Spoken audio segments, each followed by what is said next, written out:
few moments here that are worth pointing out. One is House Speaker Nancy Pelosi and the reception that she may or may not give the president's message tonight.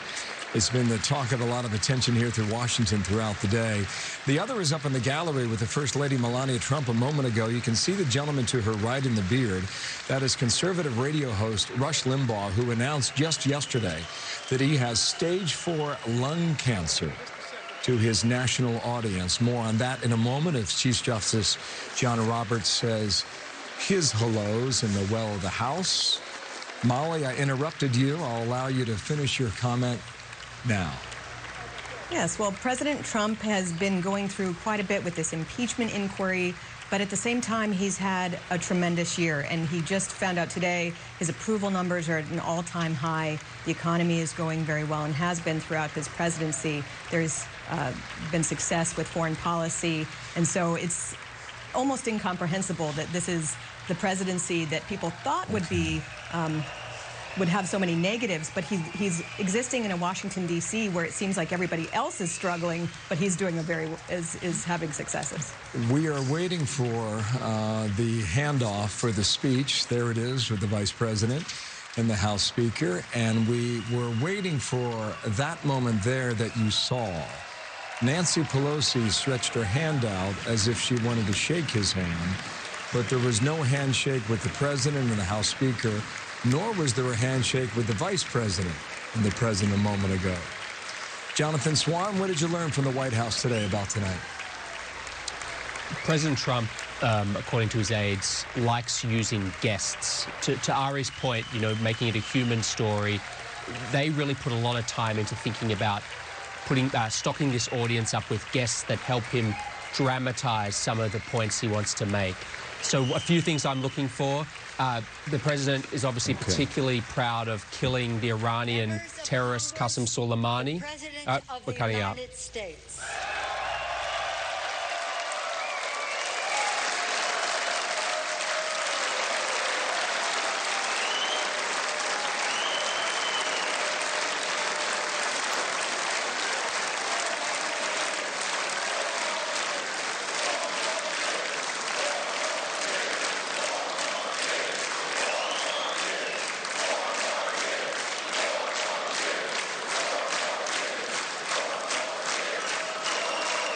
Thank you very much.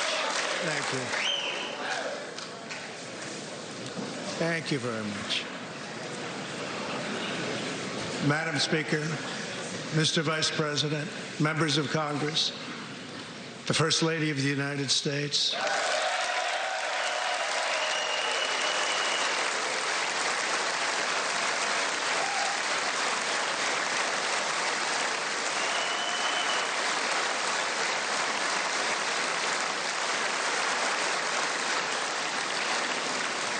And my fellow citizens, 3 years ago, we launched the Great American Comeback. Tonight, I stand before you to share the incredible results. Jobs are booming, incomes are soaring, poverty is plummeting, crime is falling, confidence is surging, and our country is thriving and highly respected again.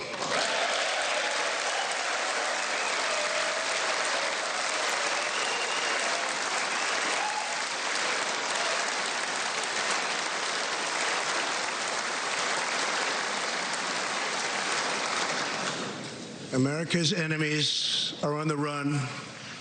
America's fortunes are on the rise, and America's future is blazing bright. The years of economic decay are over.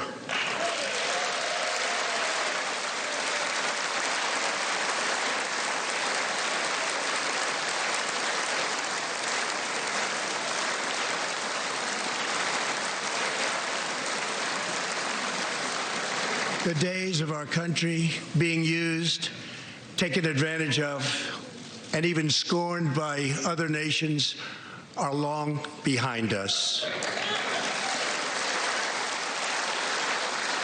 Gone too are the broken promises, jobless recoveries, tired platitudes, and constant excuses for the depletion of American wealth, power, and prestige. In just 3 short years, we have shattered the mentality of American decline, and we have rejected the downsizing of Americans' destiny. We have totally rejected the downsizing. We're moving forward at a pace that was unimaginable just a short time ago, and we are never, ever going back.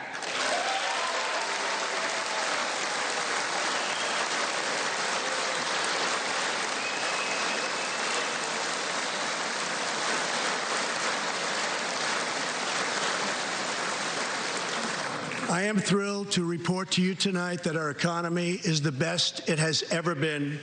Our military is completely rebuilt, with its power being unmatched anywhere in the world, and it's not even close. Our borders are secure.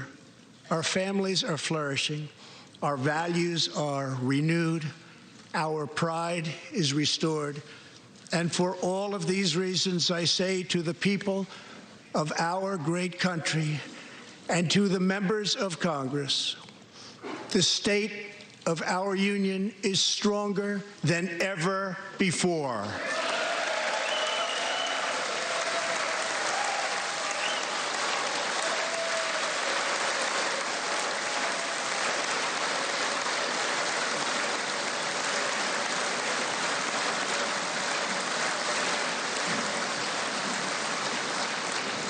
The vision I will lay out this evening demonstrates how we are building the world's most prosperous and inclusive society, one where every citizen can join in America's unparalleled success and where every community can take part in America's extraordinary rise.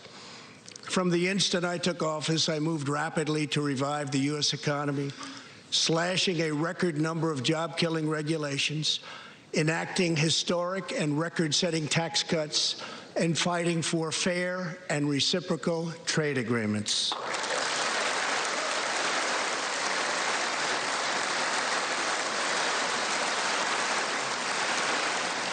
Our agenda is relentlessly pro-worker, pro-family, pro-growth, and most of all, pro-American.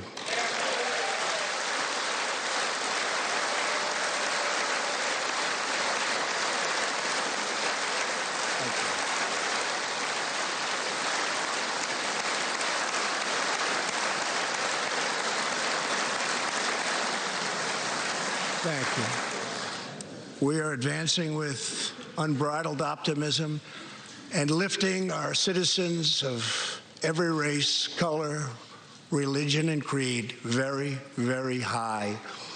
Since my election, we have created 7 million new jobs, 5 million more than government experts projected during the previous administration.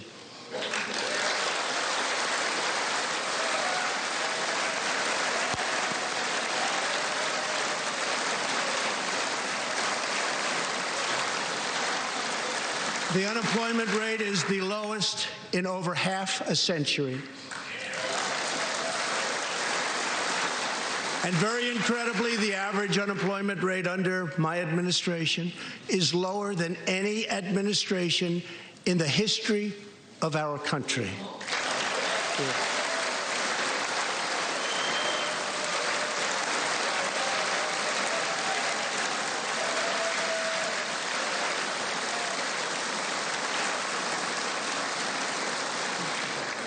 If we hadn't reversed the failed economic policies of the previous administration, the world would not now be witnessing this great economic success.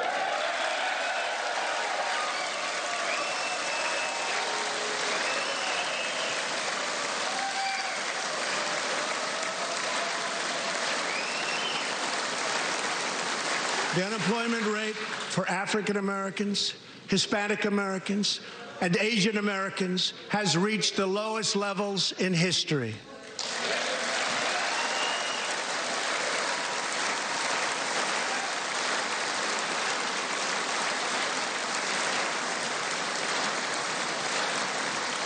African American youth unemployment has reached an all-time low. African-American poverty has declined to the lowest rate ever recorded.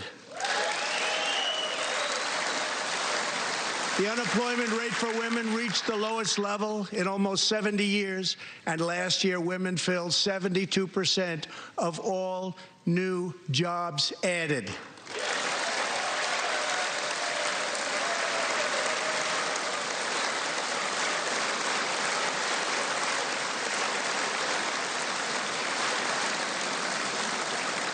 The veterans' unemployment rate dropped to a record low.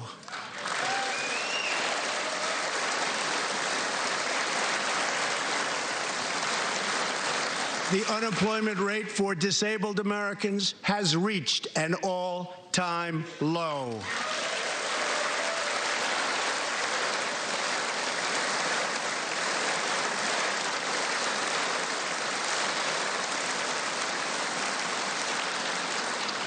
Workers without a high school diploma have achieved the lowest unemployment rate recorded in U.S. history.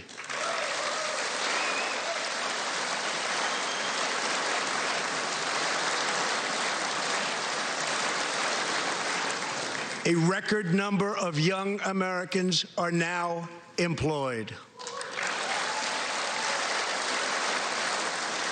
Under the last administration, more than 10 million people were added to the food stamp rolls. Under my administration, 7 million Americans have come off food stamps, and 10 million people have been lifted off of welfare.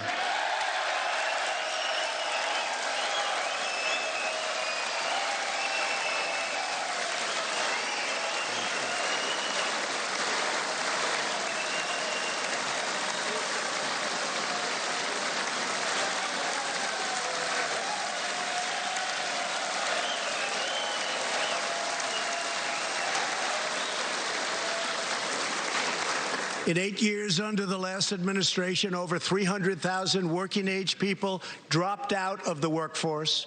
In just 3 years of my administration, 3.5 million people, working-age people, have joined the workforce.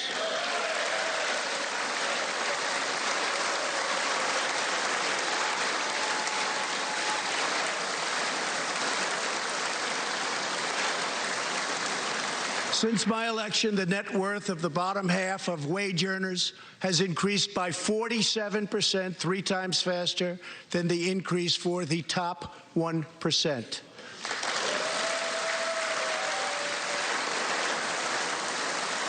After decades of flat and falling incomes, wages are rising fast, and wonderfully, they are rising fastest for low-income workers who have seen a 16% pay increase since my election.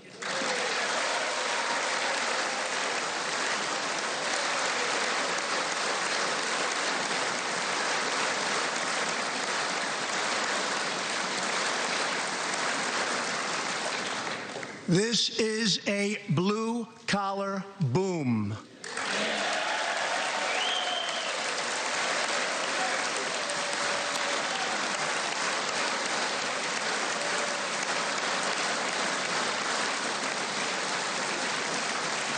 Real median household income is now at the highest level ever recorded. Since my election, U.S. stock markets have soared 70%, adding more than $12 trillion to our nation's wealth, transcending anything anyone believed was possible. This is a record. It is something that every country in the world is looking up to. They admire.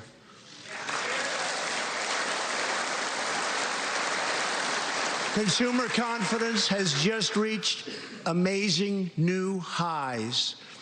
All of those millions of people with 401ks and pensions are doing far better than they have ever done before, with increases of 60, 70, 80, 90, and 100% and even more. Jobs and investments are pouring into 9,000 previously neglected neighborhoods, thanks to Opportunity Zones, a plan spearheaded by Senator Tim Scott as part of our great Republican tax cuts.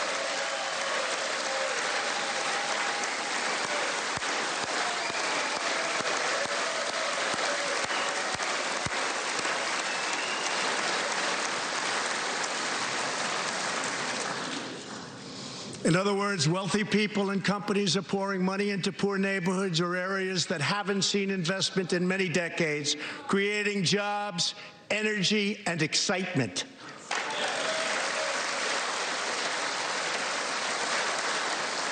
This is the first time that these deserving communities have seen anything like this. It's all working. Opportunity zones are helping Americans like Army veteran Tony Rankins from Cincinnati, Ohio. After struggling with drug addiction, Tony lost his job, his house, and his family. He was homeless. But then Tony found a construction company that invests in opportunity zones.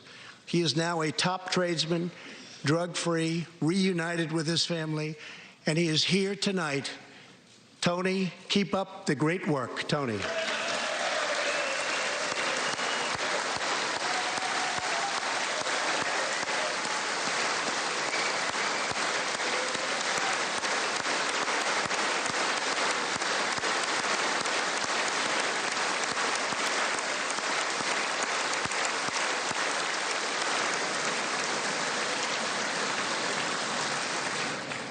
Thank you, Tony. Our roaring economy has, for the first time ever, given many former prisoners the ability to get a great job and a fresh start. This second chance at life is made possible because we passed landmark criminal justice reform into law. Everybody said that criminal justice reform couldn't be done, but I got it done, and the people in this room got it done.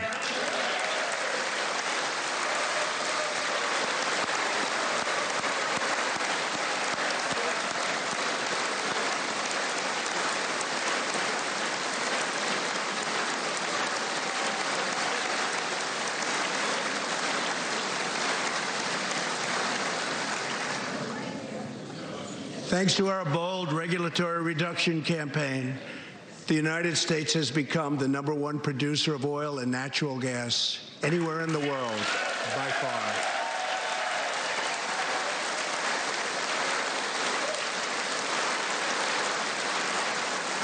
With the tremendous progress we have made over the past 3 years, America is now energy independent, and energy jobs, like so many other elements of our country, are at a record high.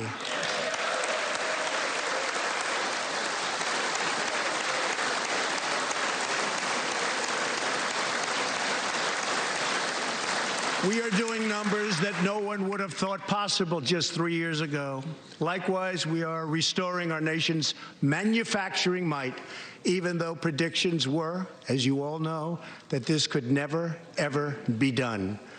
After losing 60,000 factories under the previous 2 administrations, America has now gained 12,000 new factories under my administration, with thousands upon thousands of plants and factories being planned or being built.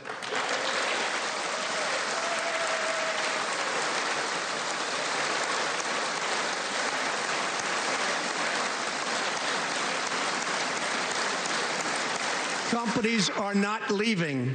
They are coming back to the USA. The fact is that everybody wants to be where the action is, and the United States of America is indeed the place where the action is. One of the biggest promises I made to the American people was to replace the disastrous NAFTA trade deal.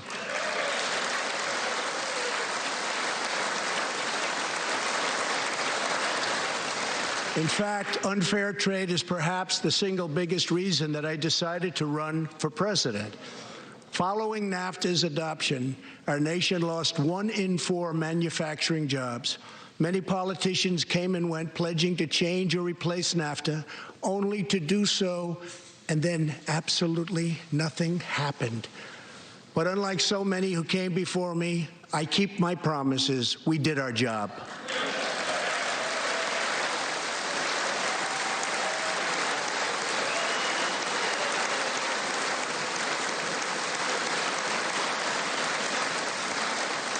Six days ago, I replaced NAFTA and signed the brand new U.S.-Mexico-Canada agreement into law.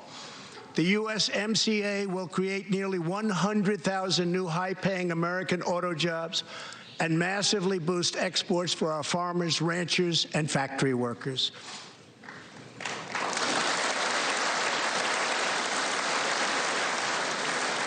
It will also bring trade with Mexico and Canada to a much higher level, but also to be a much greater degree of fairness and reciprocity. We will have that fairness and reciprocity, and I say that finally because it's been many, many years that we were treated fairly on trade. This is the first major trade deal in many years to earn the strong backing of America's labor unions. I also promised our citizens that I would impose tariffs to confront China's massive theft of America's jobs. Our strategy has worked. Days ago, we signed the groundbreaking new agreement with China that will defend our workers, protect our intellectual property, bring billions and billions of dollars into our treasury, and open vast new markets for products made and grown right here in the USA.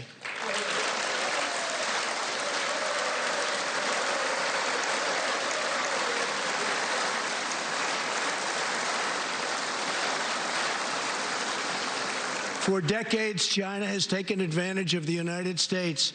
Now we have changed that. But at the same time, we have perhaps the best relationship we've ever had with China, including with President Xi.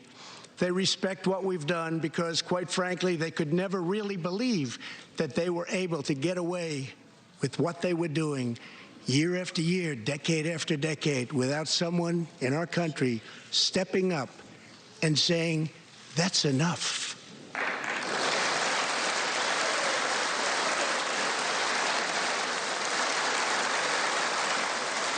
Now we want to rebuild our country, and that's exactly what we're doing. We are rebuilding our country.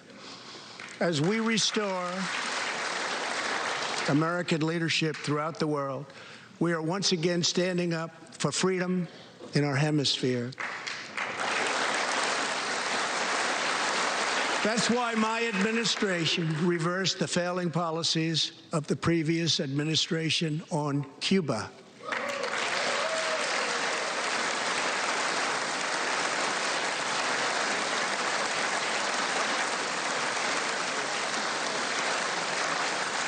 We are supporting the hopes of Cubans, Nicaraguans, and Venezuelans to restore democracy. The United States is leading a 59-nation diplomatic coalition against the socialist dictator of Venezuela, Nicolas Maduro.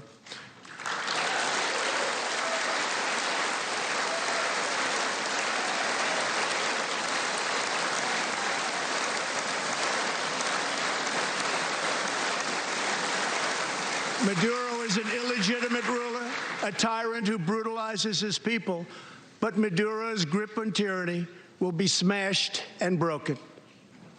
Here this evening is a very brave man who carries with him the hopes, dreams, and aspirations of all Venezuelans. Joining us in the gallery is the true and legitimate president of Venezuela, Juan Guaido. Mr. President, please take this message back to you.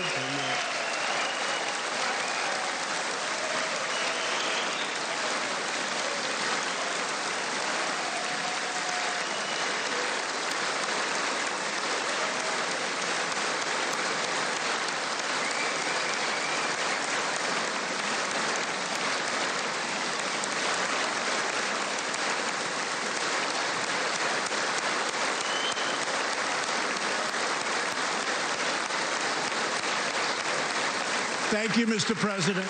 Great honor. Thank you very much. Please take this message back that all Americans are united with the Venezuelan people in their righteous struggle for freedom. Thank you very much, Mr. President.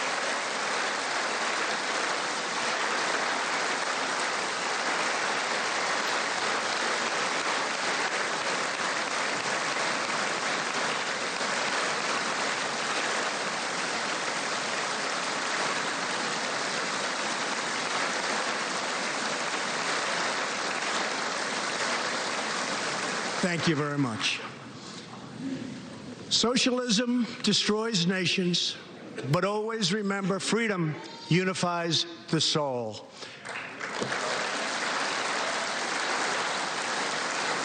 To safeguard American liberty, we have invested a record-breaking $2.2 trillion in the United States military.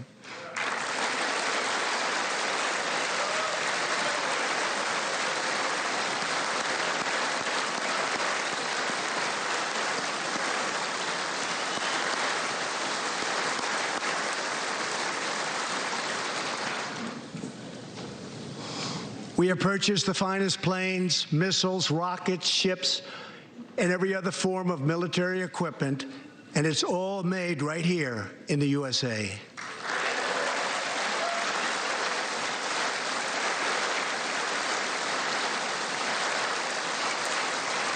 We are also getting our allies, finally, to help pay their fair share.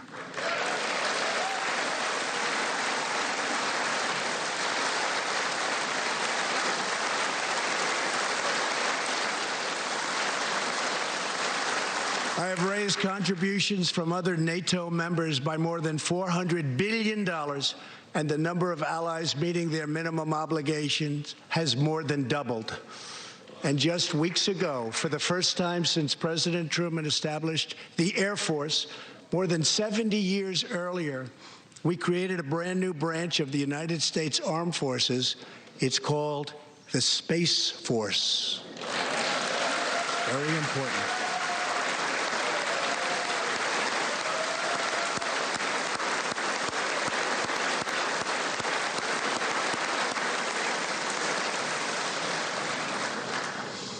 In the gallery tonight, we have a young gentleman, and what he wants so badly, 13 years old, Ian Launfay. He's an 8th grader from Arizona. Ian, please stand up. Ian has always dreamed of going to space. He was the first in his class and among the youngest at an aviation academy. He aspires to go to the Air Force Academy, and then he has his eye on the Space Force. As Ian says, most people look up at space. I want to look down on the world.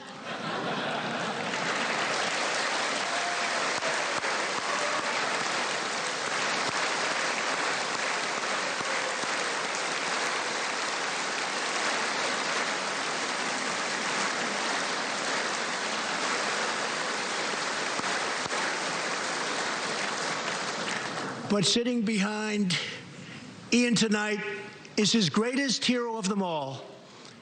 Charles McGee was born in Cleveland, Ohio, 1 century ago.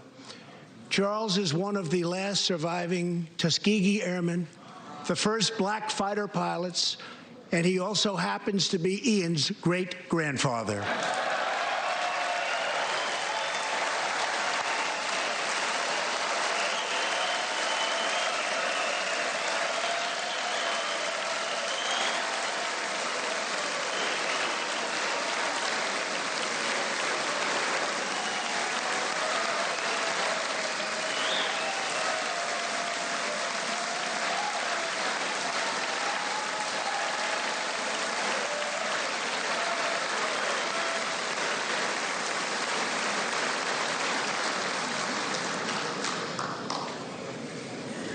Incredible story. After more than 130 combat missions in World War II, he came back home to a country still struggling for civil rights and went on to serve America in Korea and Vietnam. On December 7th, Charles celebrated his 100th birthday.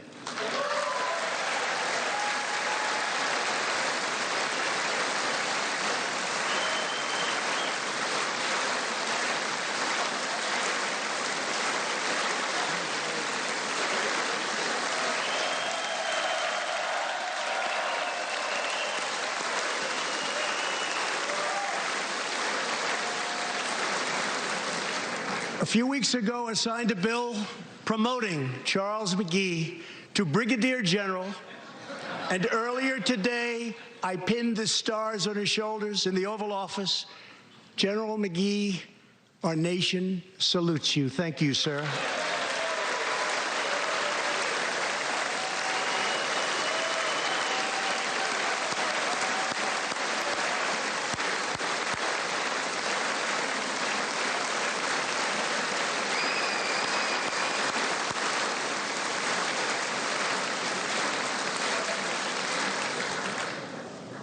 From the Pilgrims to the founders, from the soldiers at Valley Forge to the marchers at Selma, and from President Lincoln to the Reverend Martin Luther King, Americans have always rejected limits on our children's future.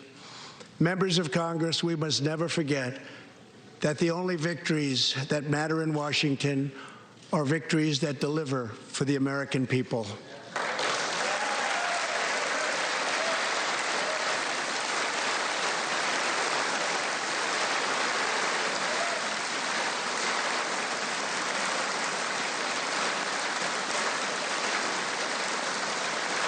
The people are the heart of our country. Their dreams are the soul of our country, and their love is what powers and sustains our country. We must always remember that our job is to put America first.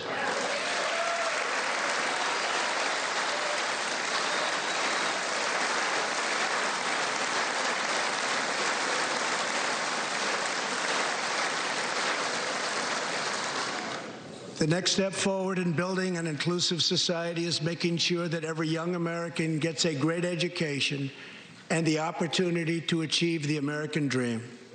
Yet for too long, countless American children have been trapped in failing government schools. To rescue these students, 18 states have created school choice in the form of opportunity scholarships. The programs are so popular that tens of thousands of students remain on a waiting list. One of those students is Janiyah Davis, a fourth grader from Philadelphia. Janiyah.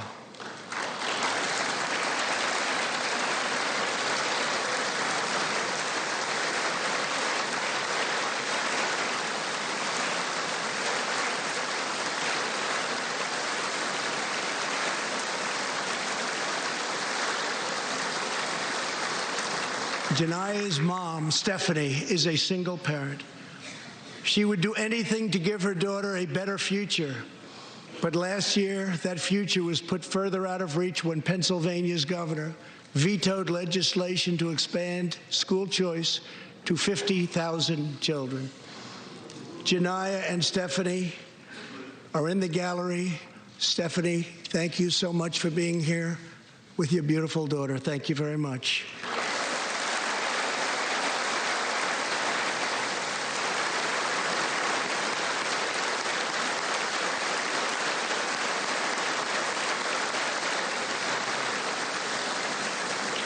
But Janiyah, I have some good news for you, because I am pleased to inform you that your long wait is over.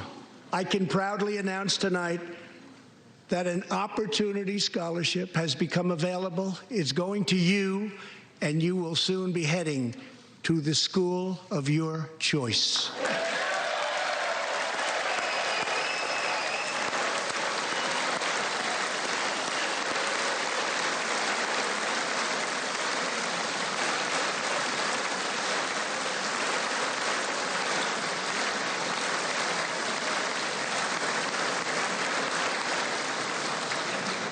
Now I call on Congress to give 1 million American children the same opportunity Janiyah has just received.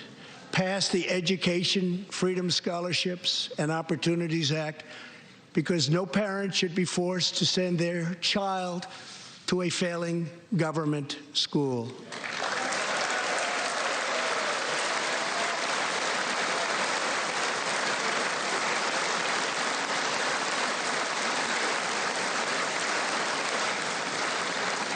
Every young person should have a safe and secure environment in which to learn and to grow.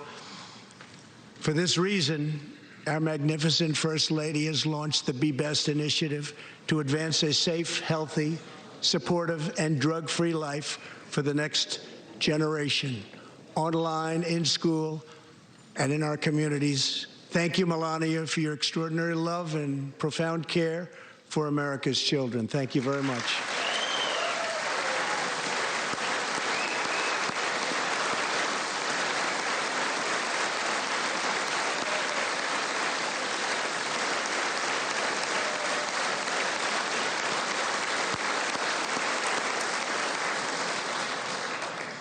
My administration is determined to give our citizens the opportunities they need, regardless of age or background.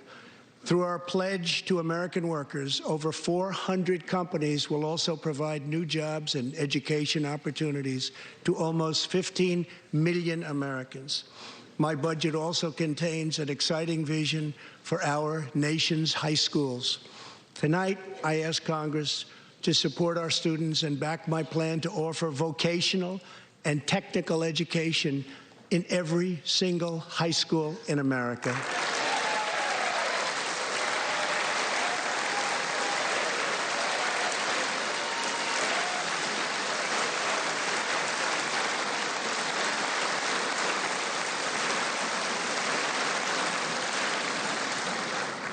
To expand equal opportunity, I am also proud that we achieved record and permanent funding for our nation's historically black colleges and universities.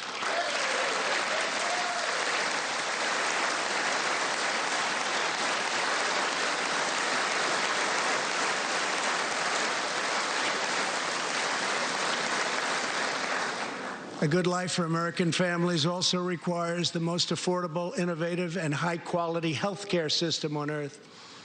Before I took office, health insurance premiums had more than doubled in just 5 years. I moved quickly to provide affordable alternatives. Our new plans are up to 60% less expensive and better.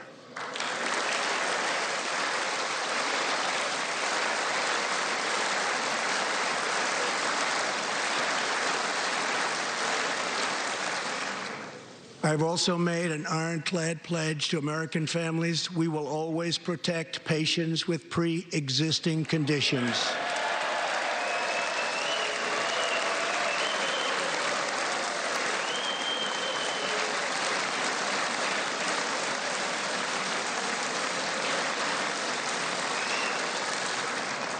And we will always protect your Medicare, and we will always protect your Social Security, always.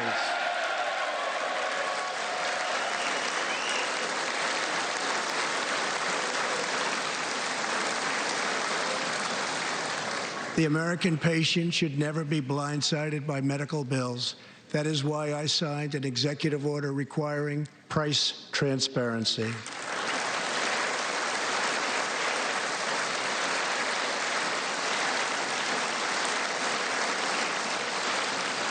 Many experts believe that transparency, which will go into full effect at the beginning of next year, will be even bigger than health care reform. It will save families massive amounts of money for substantially better care. But as we work to improve Americans' health care, there are those who want to take away your health care, take away your doctor, and abolish private insurance entirely. 132 lawmakers in this room have endorsed legislation to impose a socialist takeover of our health care system, wiping out the private health insurance plans of 180 million very happy Americans.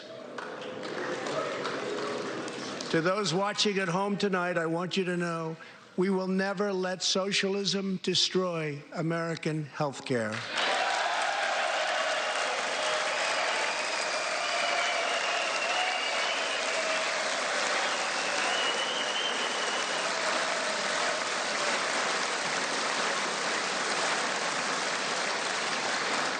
Over 130 legislators in this chamber have endorsed legislation that would bankrupt our nation by providing free taxpayer-funded health care to millions of illegal aliens, forcing taxpayers to subsidize free care for anyone in the world who unlawfully crosses our borders. These proposals would raid the Medicare benefits of our seniors and that our seniors depend on, while acting as a powerful lure for illegal immigration. That is what is happening in California and other states. Their systems are totally out of control, costing taxpayers vast and unaffordable amounts of money. If forcing American taxpayers to provide unlimited free health care to illegal aliens sounds fair to you, then stand with the radical left. But if you believe that we should defend American patients and American seniors, then stand with me and pass legislation to prohibit free government health care for illegal aliens.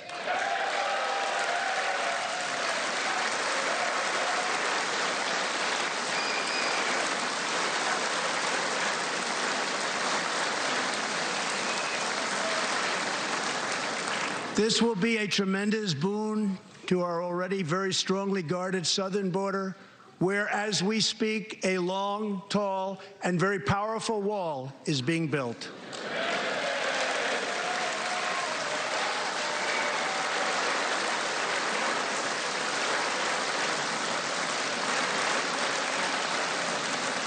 We have now completed over 100 miles and have over 500 miles fully completed in a very short period of time. Early next year, we will have substantially more than 500 miles completed.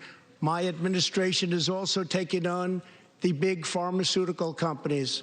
We have approved a record number of affordable generic drugs, and medicines are being approved by the FDA at a faster clip than ever before.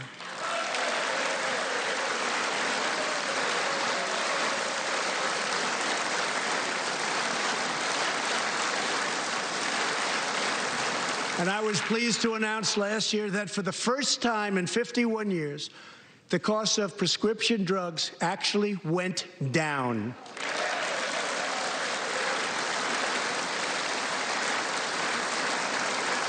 And working together, Congress can reduce drug prices substantially from current levels. I've been speaking to Senator Chuck Grassley of Iowa and others in Congress in order to get something on drug pricing done, and done quickly and properly. I'm calling for bipartisan legislation that achieves the goal of dramatically lowering prescription drug prices. Get a bill on my desk, and I will sign it into law immediately.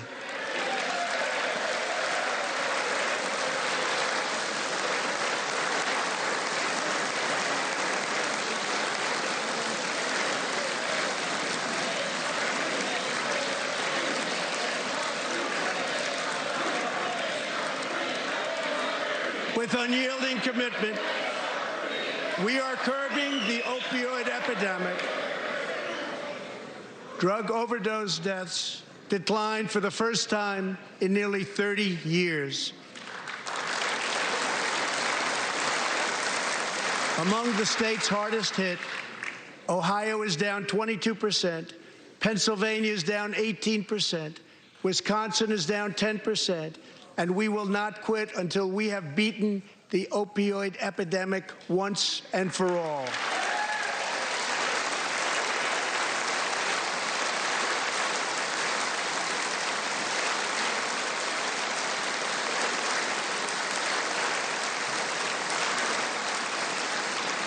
Protecting Americans' health also means fighting infectious diseases. We are coordinating with the Chinese government and working closely together on the coronavirus outbreak in China. My administration will take all necessary steps to safeguard our citizens from this threat. We have launched ambitious new initiatives to substantially improve care for Americans with kidney disease, Alzheimer's, and those struggling with mental health.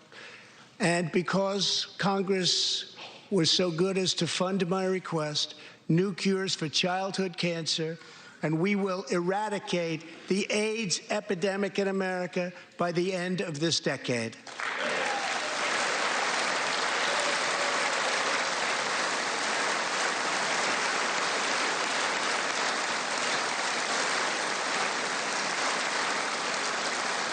Almost every American family knows the pain when a loved one is diagnosed with a serious illness. Here tonight is a special man, beloved by millions of Americans, who just received a stage 4 advanced cancer diagnosis.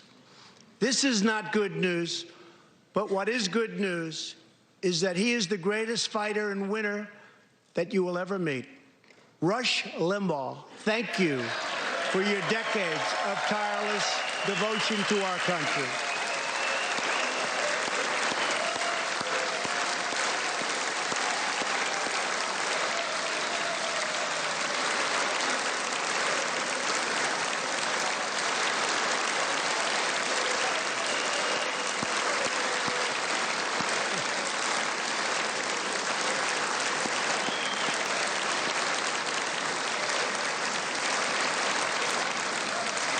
And Rush, in recognition of all that you have done for our nation, the millions of people a day that you speak to and that you inspire, and all of the incredible work that you have done for charity, I am proud to announce tonight that you will be receiving our country's highest civilian honor, the Presidential Medal of Freedom.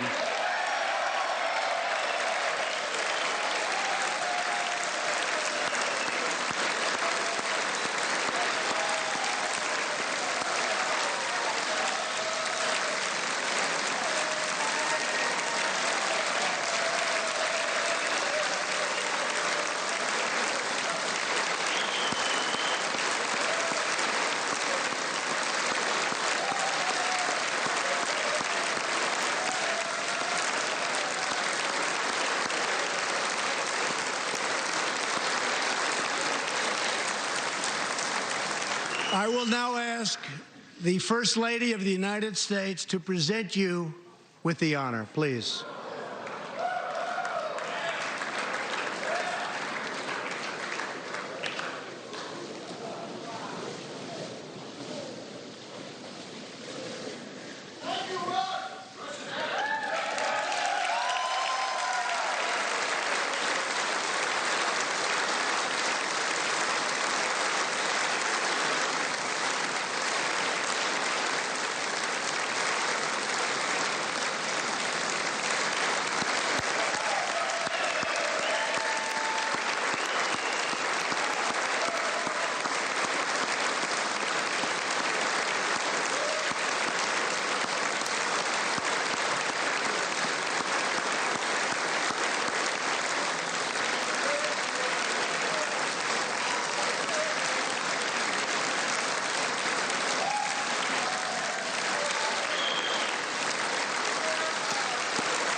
Rush and Catherine, congratulations. Thank you, Catherine. As we pray for all who are sick, we know that America is constantly achieving new medical breakthroughs. In 2017, doctors at St. Luke's Hospital in Kansas City delivered one of the earliest premature babies ever to survive. Born at just 21 weeks and 6 days and weighing less than a pound, Ellie Schneider was a born fighter. Through the skill of her doctors and the prayers of her parents, little Ellie kept on winning the battle of life. Today, Ellie is a strong, healthy 2-year-old girl sitting with her amazing mother, Robin. In the gallery, Ellie and Robin, we are glad to have you with us tonight.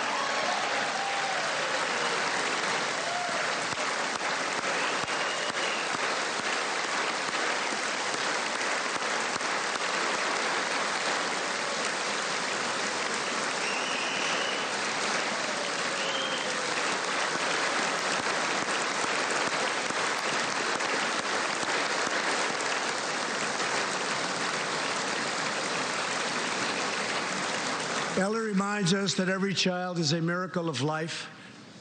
And thanks to modern medical wonders, 50% of very premature babies delivered at the hospital where Ellie was born now survive. It's an incredible thing. Thank you very much. Our goal should be to ensure that every baby has the best chance to thrive and grow just like Ellie. That is why I'm asking Congress to provide an additional $50 million to fund neonatal research for America's youngest patients.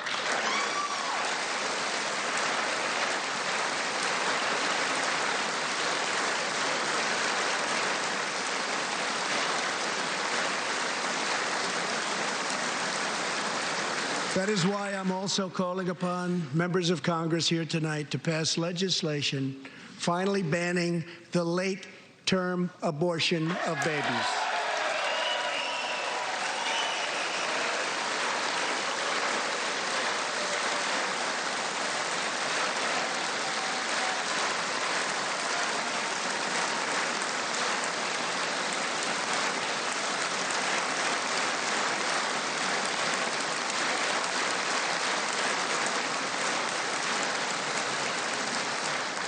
Whether we are Republican, Democrat, or Independent, surely we must all agree that every human life is a sacred gift from God. As we support America's moms and dads, I was recently proud to sign the law providing new parents in the federal workforce paid family leave, serving as a model for the rest of the country.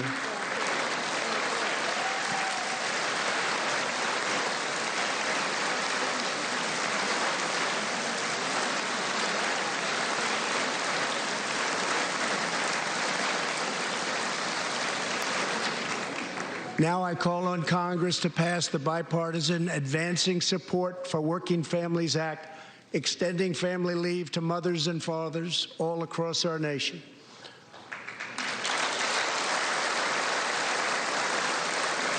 $40 million American families have an average $2,200 extra thanks to our child tax credit.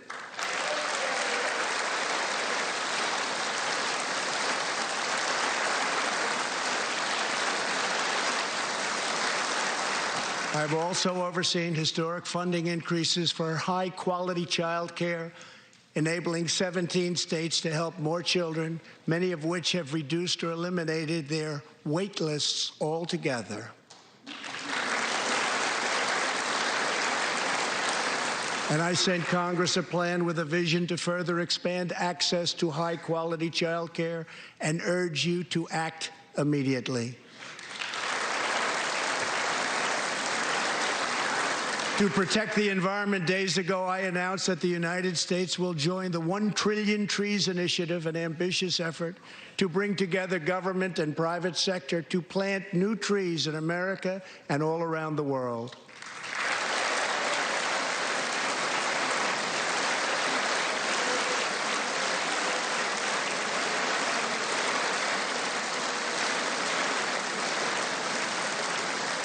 We must also rebuild America's infrastructure.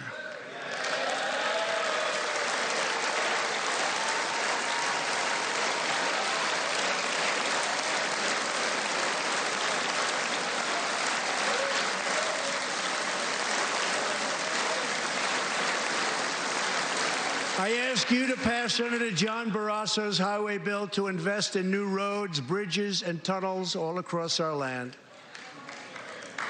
I'm also committed to ensuring that every citizen can have access to high-speed internet, including and especially in rural America.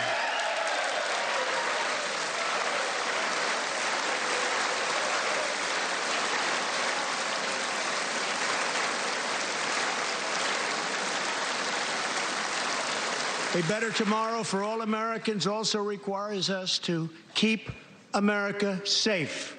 That means supporting the men and women of law enforcement at every level, including our nation's heroic ICE officers.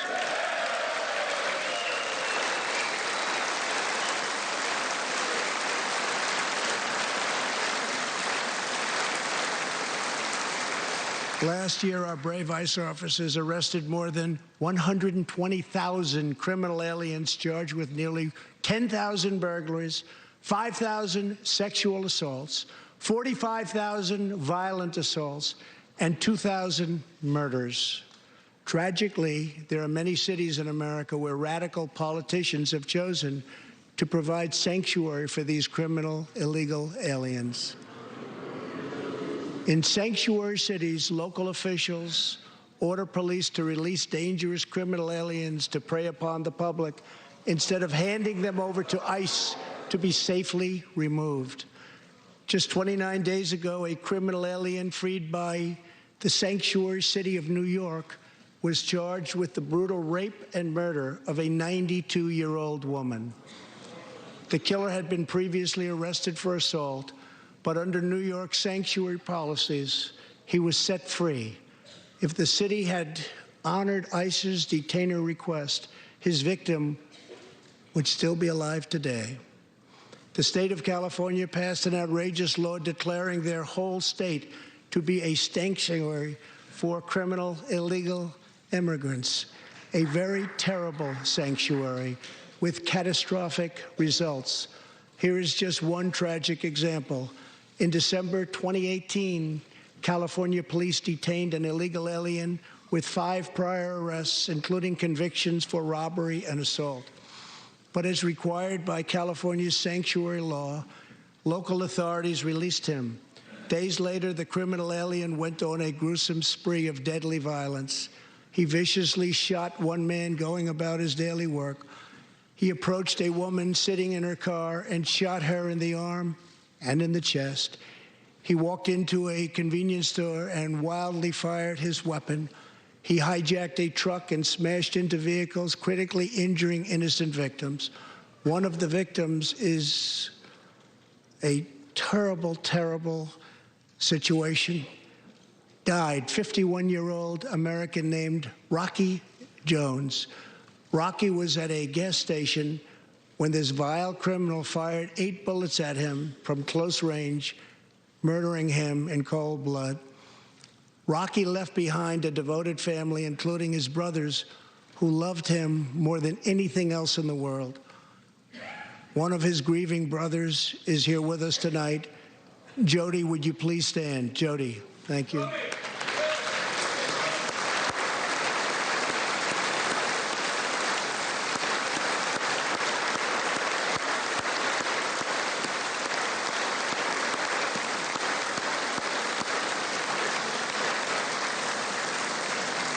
Jody, our hearts weep for your loss, and we will not rest until you have justice.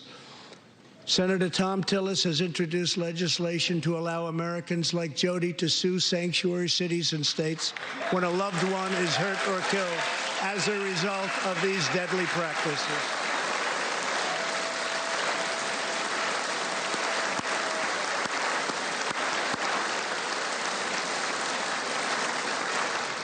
I ask Congress to pass the Justice for Victims of Sanctuary Cities Act immediately.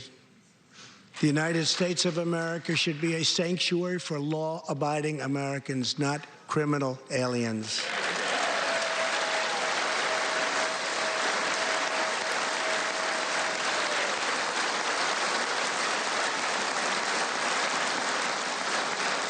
In the last 3 years, ICE has arrested over 5,000 wicked human traffickers, and I have signed 9 pieces of legislation to stamp out the menace of human trafficking domestically and all around the globe.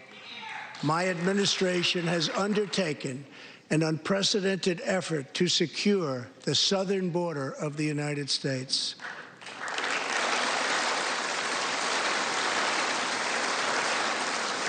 Before I came into office, if you showed up illegally on our southern border and were arrested, you were simply released and allowed into our country, never to be seen again. My administration has ended catch and release.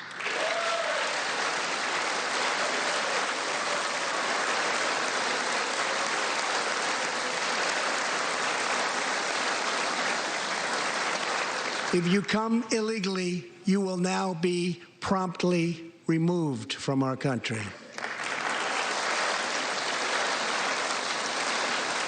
Very importantly, we entered into historic cooperation agreements with the governments of Mexico, Honduras, El Salvador, and Guatemala. As a result of our unprecedented efforts, illegal crossings are down 75% since May, dropping 8 straight months in a row.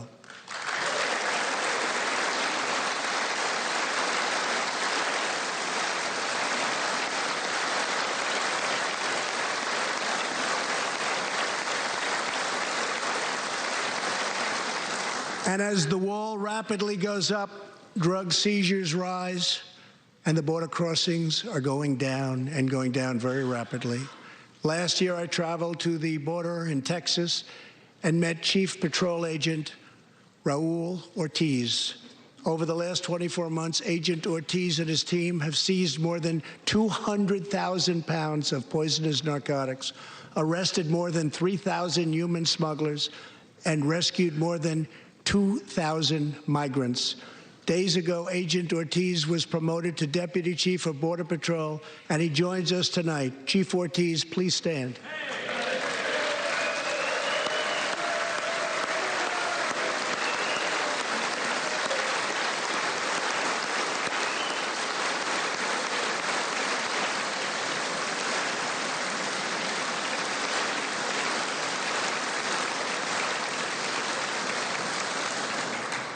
A grateful nation thanks you and all of the heroes of Border Patrol and ICE. Thank you very much.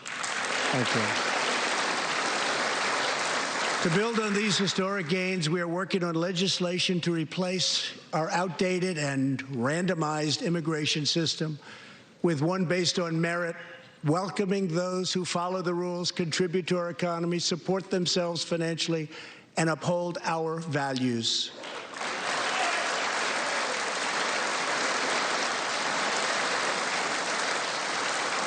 With every action, my administration is restoring the rule of law and reasserting the culture of American freedom.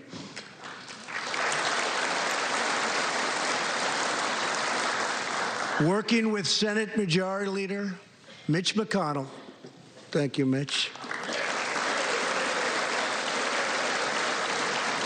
and his colleagues in the Senate, we have confirmed a record number of 187 new federal judges to uphold our Constitution as written. This includes 2 brilliant new Supreme Court justices, Neil Gorsuch and Brett Kavanaugh. Thank you.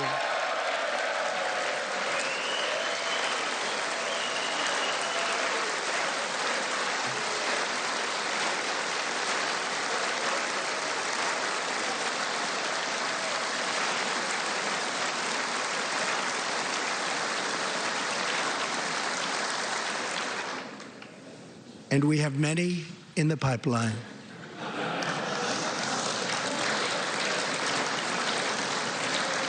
My administration is also defending religious liberty, and that includes the constitutional right to pray in public schools.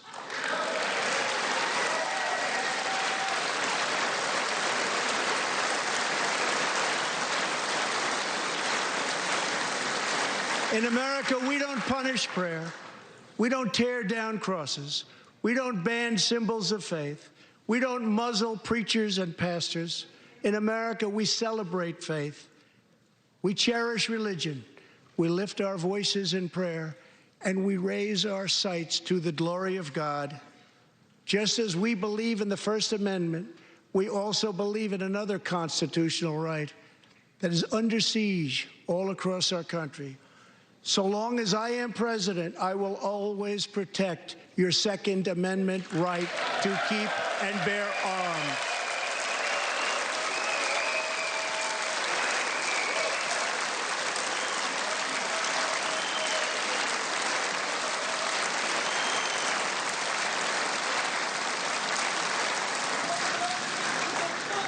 In reaffirming our heritage as a free nation, we must remember that America has always been a frontier nation.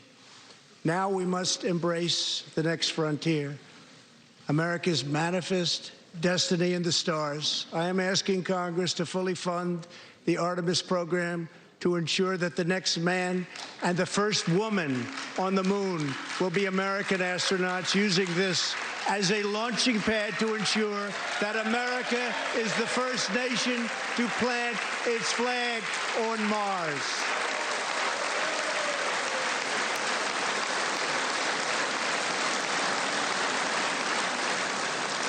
My administration is also strongly defending our national security and combating radical Islamic terrorism.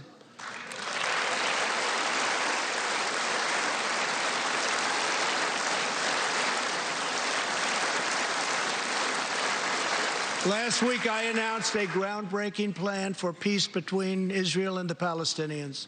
Recognizing that all past attempts have failed, we must be determined and creative in order to stabilize the region and give millions of young people the chance to realize a better future. 3 years ago, the barbarians of ISIS held over 20,000 square miles of territory in Iraq and Syria. Today, the ISIS territorial caliphate has been 100% destroyed, and the founder and leader of ISIS, the bloodthirsty killer known as al-Baghdadi, is dead.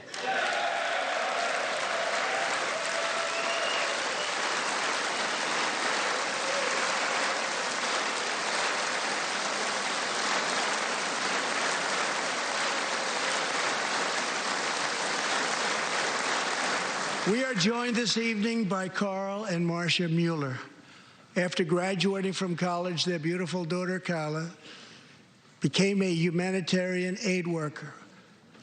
She once wrote, "Some people find God in church, some people find God in nature, some people find God in love. I find God in suffering. I've known for some time what my life's work is, using my hands as tools to relieve suffering." In 2013, while caring for suffering civilians in Syria, Kayla was kidnapped, tortured, and enslaved by ISIS and kept as a prisoner of al-Baghdadi himself. After more than 500 horrifying days of captivity, al-Baghdadi murdered young, beautiful Kayla. She was just 26 years old. On the night that U.S. Special Forces operations ended al-Baghdadi's miserable life, the chairman of the Joint Chiefs of Staff, General Mark Milley, received a call in the Situation Room. He was told that the brave men of the elite Special Forces team that so perfectly carried out the operation had given their mission a name, Task Force 814. It was a reference to a special day, August 14th, Kayla's birthday. Carl and Marcia, America's warriors, never forgot Kayla, and neither will we. Thank you.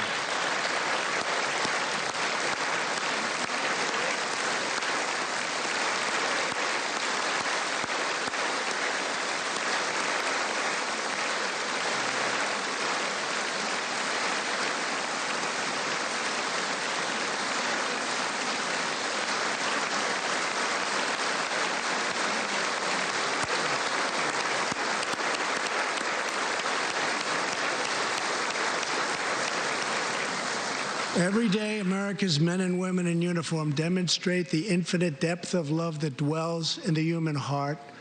One of these American heroes was Army Staff Sergeant Christopher Hake. On his second deployment to Iraq in 2008, Sergeant Hake wrote a letter to his one-year-old son, Gage. "I will be with you again," he wrote to Gage. "I will teach you to ride your first bike, build your first sandbox, watch you play sports, and see you have kids also. I love you, son. Take care of your mother. I am always with you, Daddy." On Easter Sunday of 2008, Chris was out on patrol in Baghdad when his Bradley fighting vehicle was hit by a roadside bomb. That night, he made the ultimate sacrifice for our country.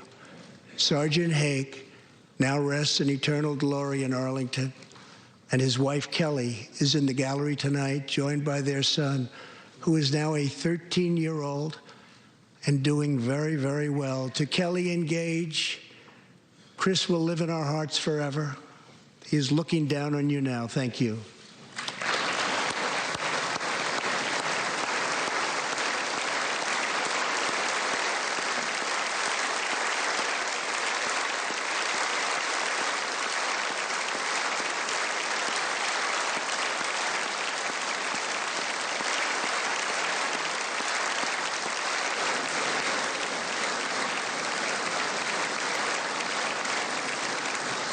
Thank you very much. Thank you both very much. The terrorist responsible for killing Sergeant Hake was Qasem Soleimani, who provided the deadly roadside bomb that took Chris's life. Soleimani was the Iranian regime's most ruthless butcher, a monster who murdered or wounded thousands of American service members in Iraq. As the world's top terrorist, Soleimani orchestrated the deaths of countless men, women, and children. He directed the December assault and went on to assault U.S. forces in Iraq, was actively planning new attacks when we hit him very hard.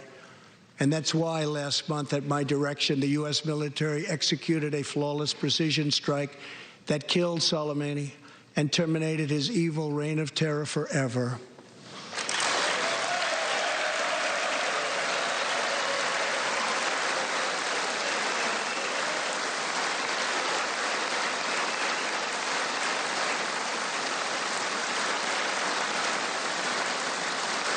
Our message to the terrorists is clear.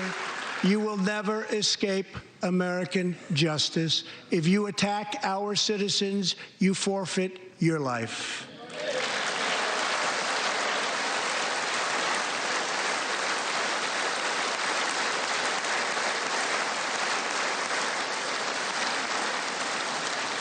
In recent months, we have seen proud Iranians raise their voices against their oppressive rulers. The Iranian regime must abandon its pursuit of nuclear weapons, stop spreading terror, death, and destruction, and start working for the good of its own people. Because of our powerful sanctions, the Iranian economy is doing very, very poorly. We can help them make a very good and short-time recovery. It can all go very quickly, but perhaps they are too proud or too foolish to ask for that help. We are here. Let's see which road they choose. It is totally up to them.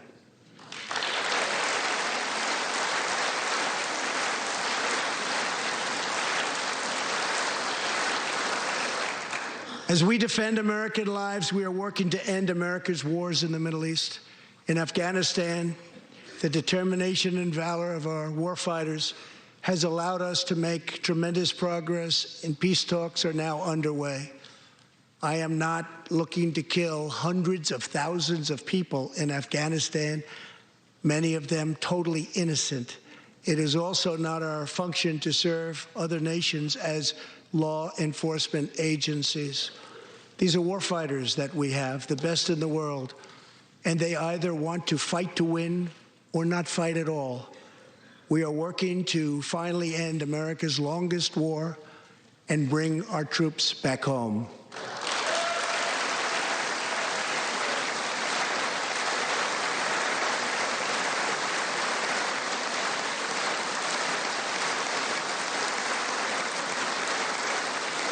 War places a heavy burden on our nation's extraordinary military families, especially spouses like Amy Williams from Fort Bragg, North Carolina, and her two children, 6-year-old Eliana and 3-year-old Rowan. Amy works full-time and volunteers countless hours helping other military families. For the past 7 months, she has done it all while her husband, Sergeant First Class Townsend Williams, is in Afghanistan on his 4th deployment in the Middle East. Amy's kids haven't seen their father's face in many months. Amy, your family's sacrifice makes it possible for all of our families to live in safety and in peace, and we want to thank you. Thank you, Amy.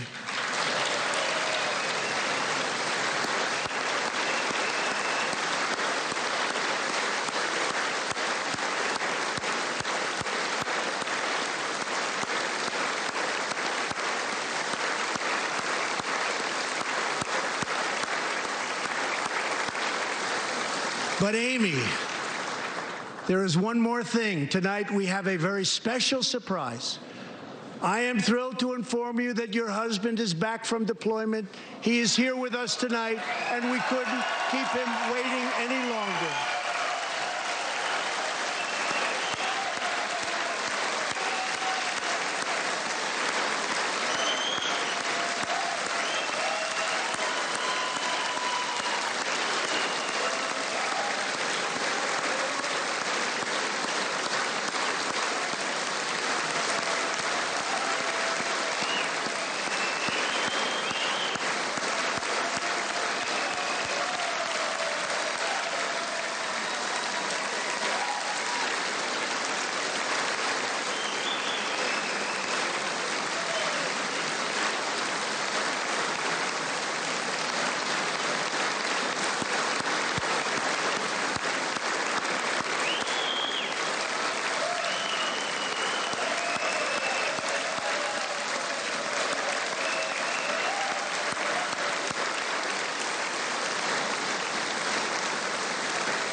Welcome home, Sergeant Williams. Thank you very much.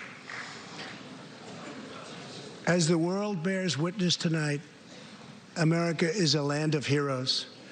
This is a place where greatness is born, where destinies are forged, and where legends come to life. This is the home of Thomas Edison and Teddy Roosevelt, of many great generals, including Washington, Pershing, Patton, and MacArthur. This is the home of Abraham Lincoln, Frederick Douglass, Amelia Earhart, Harriet Tubman, the Wright brothers, Neil Armstrong, and so many more. This is the country where children learn names like Wyatt Earp, Davy Crockett, and Annie Oakley. This is the place where the Pilgrims landed at Plymouth and where Texas patriots made their last stand at the Alamo.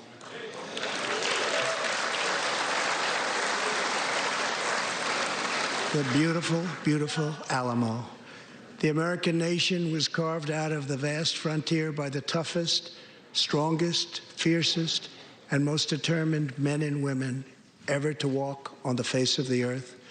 Our ancestors braved the unknown, tamed the wilderness, settled the Wild West, lifted millions from poverty, disease, and hunger, vanquished tyranny and fascism, ushered the world to new heights of science and medicine, laid down the railroads, dug out the canals, raised up the skyscrapers, and ladies and gentlemen, our ancestors built the most exceptional republic ever to exist in all of human history, and we are making it greater than ever before.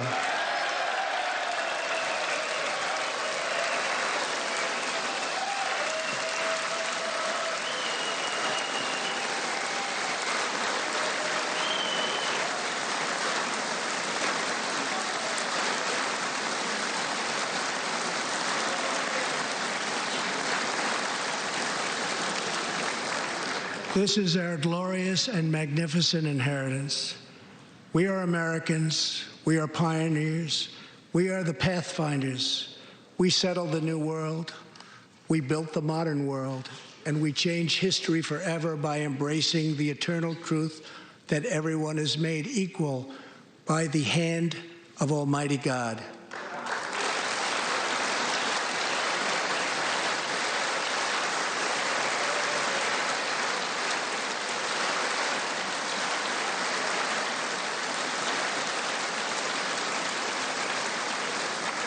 America is the place where anything can happen. America is the place where anyone can rise. And here, on this land, on this soil, on this continent, the most incredible dreams come true. This nation is our canvas, and this country is our masterpiece. We look at tomorrow and see unlimited frontiers just waiting to be explored. Our brightest discoveries are not yet known. Our most thrilling stories are not yet told. Our grandest journeys are not yet made. The American age, the American epic, the American adventure has only just begun. Our spirit is still young. The sun is still rising. God's grace is still shining. And my fellow Americans, the best is yet to come. Thank you. God bless you. And God bless America. Thank you very much.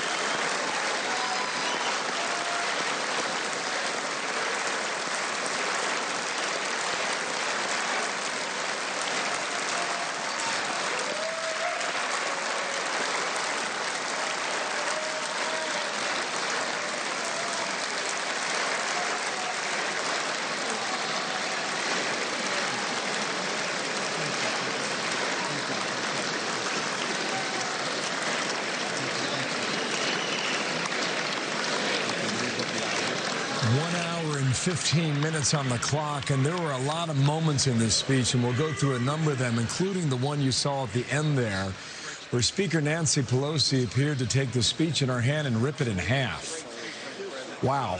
There were a few more stunning moments also a moment ago, seeing a service member say hello to his wife and children.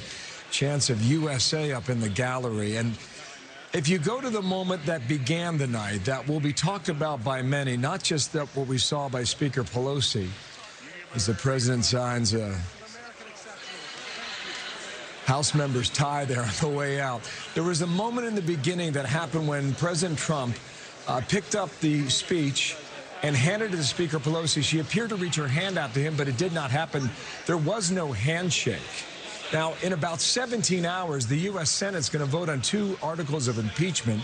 The president expected to be acquitted on that. He did not even mention the word tonight. What was stunning to this observer was the body language in the chamber. During so many moments, Republicans were sometimes joyous, Democrats clearly expressing their disdain, an obvious political and sometimes personal divide in Washington was clear and evident tonight. For the president, his job was clear: sell the economy. His key lines in the beginning: the years of economic decay are over. This is a blue-collar boom. He sold his trade deals signed with Mexico, China, and Canada, saying, unlike others, we did our job. Now, we are about 9 months from an election with tens of millions watching tonight, and this was a big stage for that campaign to begin for the White House. We will get the Democratic response in a few minutes, but before that starts, we've got about 5 minutes. Back with our team now: Marie Harf, former spokeswoman for the Obama State Department; Jonathan Swan, national political reporter of Axios; Molly Hemingway, senior editor of The Federalist; and Ari Fleischer, former White House press secretary for President George W. Bush. Ari, I was going to ask you to rate it and how it went, but that moment at the end where Speaker Pelosi took the speech and the paper in front of her and ripped it in half is something that certainly will be talked about. Go ahead, grade it. What happened tonight? What did we just watch and hear, Ari? You know, Bill, here's my take. We live in a very polarized era, and the president typically plays to his base, but this was a speech tonight where he tried to rise above his base and be inclusive. He talked about a blue-collar boom. He talked about inclusiveness, and particularly this was a speech designed to appeal to African Americans. He talked about explicitly the Tuskegee Airmen, civil rights, Martin Luther King, Selma, historically black colleges and universities, Frederick Douglass and Harriet Tubman. That was a direct appeal in an election year to the African American vote. And I do want to point out, Trump doubled McCain's vote among African Americans and had 33% more of the vote than Mitt Romney. He's trying for double digits. There was a lot of that in the speech tonight. Okay, I'm going to try and get everybody in before we hear from the Democratic governor from Michigan, Molly Hemingway. Frame what you heard tonight for the past hour and 15 minutes. That was a masterful speech from President Trump. He was able to go through how the successes of the economy, bipartisan successes that he'd had. He was generous with Congress insofar as they contributed to that. And he really articulated a return to an American foreign policy where there is strength but restraint, something that we haven't really seen since Reagan, but goes all the way back to Eisenhower. And we'd had a brief detour of that in recent administrations. And thinking through the cost of war, which was one of those interesting things, and how much families have to pay when we have war fighters in foreign lands on extended tours. And that is, it's kind of a masterful election year speech. And it also highlighted how small Democrats seem. It's just a coincidence that today is one of the worst days Democrats have had in this administration, also one of the best days President Trump has had. And it was hard to ignore that disparity and watching people who had to struggle who wanted to stay silent in their seats. But it looked very weird to see them sitting silently as American heroes were being praised. Let me bounce your commentary off Marie Harf for the